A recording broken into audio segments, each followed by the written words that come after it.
babe. Sekarang ni pukul 1. Okey, lori sampai okey. Let's jom. Mai. Reverse reverse. Ni barang yang kita pergi pasang dekat Kajang tadi. Okay. Ada PPI, ada semualah barang yang apa ni owner suruh ambil. Dan juga barang yang kita pasang site tadi lah. Okay, sekarang pukul 12 lebih lah. Masih lagi bekerja untuk stok raya.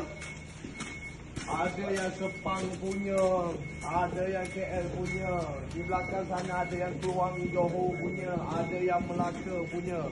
Sampai malam babe, tak berhenti. Tengok jam babe. Hoi, tak nak buka pula dia. Dia pun dah letih, jam pun dah letih kata awak. Ngam. Okey, jom sini. Oh. Okey, jom. Jadi kita buka dulu. Segenap rasa. Oh, kek raya dah sampai. Ini lagi raya ni.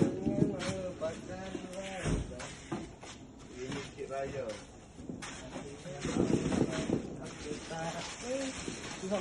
Nampak.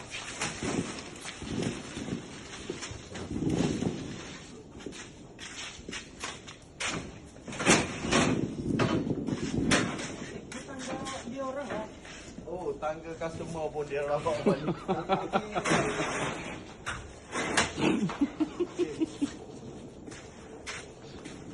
Okey, so ni barang dia.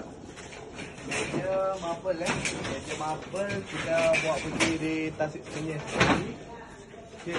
So yang mana nak tempah kabinet geng? Yang mana nak tempah kabinet? Tak kisah instrumen, free saja, quotation kita pergi ukur. Okay. So harap-harap budak yang kecil ni boleh menampung untuk kakak, abang, acik dekat luar sana yang nak buat kabinet ni. Okay. So cepat-cepat order dekat bawah yang nak pasang sebelum raya haji lah. Apa pun janji cuak geng. Okay. Alright. Like, comment, share with you.